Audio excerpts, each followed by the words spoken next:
RJD के प्रवक्ता एजाज अहमद ने इंडिया गठबंधन और आरजेडी का रखा पक्ष और बीजेपी पर बोला हमला। आदाब नमस्कार। तो इस वक्त हम देखते हैं राष्ट्रीय कार्यालय आरजेडी की में मौजूद है, हमारे साथ एजाज अहमद जी मौजूद हैं।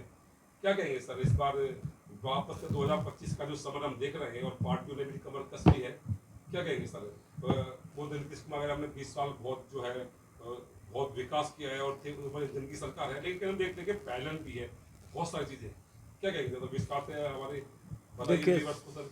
बिहार में महागठबंधन के प्रति लोगों का विश्वास है और तेजस्वी जी ने जो 17 महीने में काम किए, नौकरी और रोज़गार दिए, बिहार के विकास को आयाम दिए, बिहार को पर्यटन के क्षेत्र से जोड़ने का काम किया, आईटी सेक्टर से जोड़ने का काम किया, बौद्ध सर्किट से जोड़ने के लिए जापान जा कर के जो उन्होंने बौद्ध सर्किट को आगे बढ़ाने का काम किया, जो बिहार और भारत के आर्थिक उन्नति में एक बड़ा योगदान रहेगा।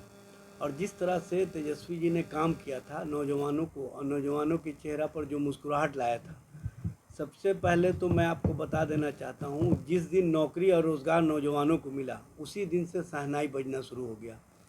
बिहार में सिर्फ और सिर्फ नफ़रत की बातें होती थी, तेजस्वी जी के आते ही नौकरी और रोज़गार की बातें होने लगी।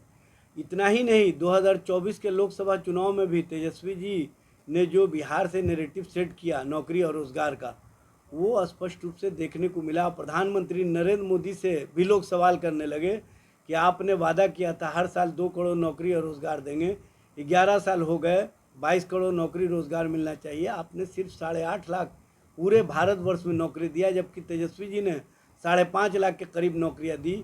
यह स्पष्ट रूप से प्रमाणित करता है कि बिहार में किस तरह की राजनीति हो रही है। अच्छा सर, आपने कहा तेजस्वी जी बोल रहे हैं कि हर परिवार से नौकरी देंगे, ठीक है ना, तो लगभग 3 करोड़ नौकरी बैठती है, उसका राजस्व ही अगर उनको अगर 30,000 से जोड़ दिया जाए तो 10 लाख करोड़ है। देखिए, बिहार का बजट ही 3 लाख करोड़ का है सर। अच्छे आप लोग जिस नैरेटिव के साथ या भाजपा के मीडिया अप्रोच, सुन लीजिए ना, मैं जो बता रहा हूँ, मीडिया अप्रोच के साथ जो सामने लोग आकर के इस तरह का सवाल खड़ा कर रहे हैं, वो खुद सवालों के घेरे में है। जब तेजस्वी जी ने 10 लाख नौकरी और रोज़गार की बात किया था 2020 में, तो नीतीश कुमार ने क्या कहा था, कहाँ से पैसा लाएगा, बप्पा के यहाँ से लाएगा, जेलवा से लाएगा। उसी नीतीश कुमार के हाथों तेजस्वी जी ने 5.5 लाख नौकरियां देने का काम किया और 3.5 लाख रिक्तियां जो पाइपलाइन में थी उसको पूरा फुलफिल किया। तो तेजस्वी जी जो कहते रहे हैं उसको पूरा करने का काम किया। और तेजस्वी जी ने कल भी कहा है, जब हम लोग तेजस्वी प्रण घोषणा पत्र जारी कर रहे थे, कि हम इसके लिए ब्लूप्रिंट तैयार किए हुए हैं, हम आप लोगों के सामने प्रस्तुत कर देंगे कि कैसे हम नौकरियां देंगे। हर घर नौकरी पहुंचाने का जो हमारा संकल्प है वो पूरा होगा और हम जो कहते हैं वो करने का काम करेंगे। सर एजाज जी, एक मुद्दा है, बहुत महत्वपूर्ण मुद्दा है कि बिहार के लोग हमेशा बाहर निकलते हैं, फैक्ट्रियां नहीं है, कल कारखाने नहीं है, बहुत सारी चीजें हैं, तो ऐसा किस रूप में देखते हैं इसको ताकि बिहारी यहाँ पे रह के इज्जत और सम्मान के साथ अपना जो जिंदगी गुजार सके? इसके लिए सबसे बड़े जिम्मेदारी अगर किसी पर है तो भारतीय जनता पार्टी पर है। केंद्र की सत्ता में 11 सालों से है, बिहार को ना तो विशेष पैकेज दिए, न विशेष राज्य का दर्जा दिए। और सबसे बड़ी बात यह है कि जब फैक्ट्री लगाने की बात होती है तो अमित शाह जो गुजरात से आते हैं वो कहते हैं कि बिहार में ज़मीन उपलब्ध नहीं है, जिसके कारण हम फैक्ट्रियां गुजरात में लगा रहे हैं। तो आप वोट लीजिएगा बिहार का, अब फैक्ट्री लगाइएगा गुजरात में, ये नहीं चलेगा। उपनिवेशवाद की राजनीति अब बिहार में नहीं चलने वाली है। बिहार की जनता, बिहार की आम आवाम पूरी तरह से तेजस्वी जी के साथ खड़ी है। अच्छा सर, इसमें जो ये अभी सुनने में आया है कि अभी 1 रुपये पर एकड़ जमीन जो है एनडीए सरकार जो है अडानी को दे रही है, इस पर क्या कहेंगे? देखिए, भागलपुर में 10 लाख एकड़ ज़मीन इन्होंने 1 रुपये के रेट पर देने का काम किया। उनके लिए ज़मीन उपलब्ध हो जाते हैं क्योंकि अडानी इनके राजनीति लाभ के वस्तु हैं और ये हम दो, हमारे दो की नीतियाँ चलाने वाले लोग हैं। 2 बेचने वाले और 2 खरीदने वाले, इन लोगों का जुगलबंदी है और चारों गुजरात के हैं। तब गुजरात का बिहार में निवेश होगा, लेकिन बिहार के लोगों को फ़ायदा नहीं होगा, फ़ायदा होगा गुजरात के लोगों को। सारे निवेश के बाद जो पूंजी है बिहार का, उसको लेकर के वो गुजरात चले जाएंगे। अच्छा एजाज जी, हम देखते हैं कि कल कारखाने जब आरजेडी की सरकार थी 2005 में 3300 करीब थे, वो घट के 2500-2600 गए, मतलब बढ़ने 20 साल में बढ़ने के बजाय भाई यही तो हम लोग पूछते हैं कि आप 2005 के पहले की बात करते हैं, लेकिन 2005 के बाद स्थिति और बदतर हुई है। घटेगा। जो लालू जी ने रेल कारखाना लगाया, रेल पहिया कारखाना लगाया, रेल डिब्बा कारखाना लगाया, उसके प्रति इनकी क्या सोच रही है वो स्पष्ट दिखता है। कहीं कोई डेवलपमेंट नहीं है। प्रधानमंत्री सारा क्रेडिट अपने नाम लेते हैं। अच्छा सर, इस पे अभी मोदी जी आए थे बीच में, उन्होंने लटक पटक झटक करके जो बयान दिया उस पर क्या कहें? देखिए मोदी जी अब प्रधानमंत्री के रूप में कम, चुनाव और चुनाव जीतने के लिए चुनावजीवी के रूप में ज़्यादा कार्य करते हैं।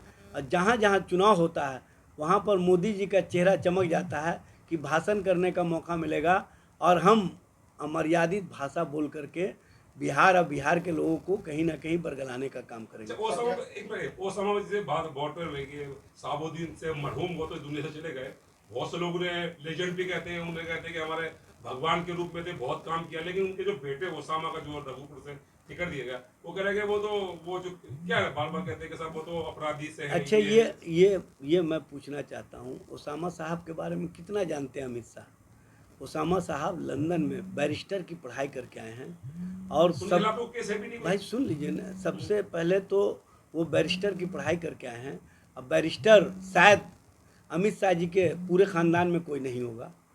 जब इस तरह का नैरेटिव सेट करते हैं तो अमित शाह जी को ये बताना चाहिए कि जो एनडीए के उम्मीदवार हैं, पप्पू पांडे, हुलास पांडे, अमरिंदर पांडे और आपको इधर अनंत सिंह, इधर आनंद मोहन के पुत्र, इधर राज वल्लभ की पत्नी और धूमल सिंह, ये लोग कौन हैं?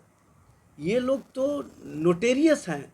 इनके संबंध में ये एक शब्द नहीं कहते हैं। अगर आप ईमानदार होते तो आप इस बारे में ज़रूर कहे होते कि हमारे यहाँ भी जो पार्टियों ने इस तरह के लोगों को उम्मीदवार दिया है हम पसंद नहीं करते हैं।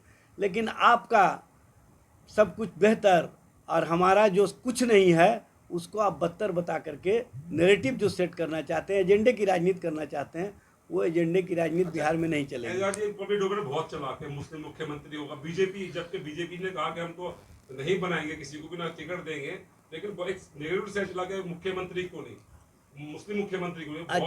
अच्छा, मैं पूछना चाहता हूँ भारतीय जनता पार्टी के नेताओं से और एनडीए के नेताओं से, पूरे बिहार भर में 243 सीट है, 243 उम्मीदवार इन्होंने दिया, सिर्फ 5 मुस्लिम उम्मीदवार। उसमें भी जनता दल यू ने 4 दिया है। चूँकि जनता दल यू को कांधे की आवश्यकता है इसीलिए उन्होंने 4 दिया है और 1 चिराग पासवान ने दिया है। शून्य कर दिया है भारतीय जनता पार्टी। सिर्फ बिहार नहीं, देश भर में भी जब भी चुनाव लड़ती है भारतीय जनता पार्टी, एक भी मुसलमान को टिकट नहीं देती है। पूरे देश भर में 8000 के करीब जनप्रतिनिधि हैं, उसमें सिर्फ 2 मुसलमान हैं, एक जम्मू कश्मीर से राज्यसभा से और एक उत्तर प्रदेश से विधान परिषद से। तो इसी समझ लीजिए कि इनका मुस्लिम विरोध की जो एजेंडे की राजनीति है वो सर चढ़ कर बोलता है, लेकिन जब नैरेटिव सेट करना होता है तो हमसे डिमांड करते हैं कि मुस्लिम उप मुख्यमंत्री क्यों नहीं। नमस्कार, मैं हूं जावेद आलम। आपको यह वीडियो पसंद आया हो तो आप लाइक, कमेंट, सब्सक्राइब जरूर करें ताकि आने वाले हर नई वीडियो का अपडेट मिले आपको सबसे पहले। आप देखते रहिए LKP न्यूज़।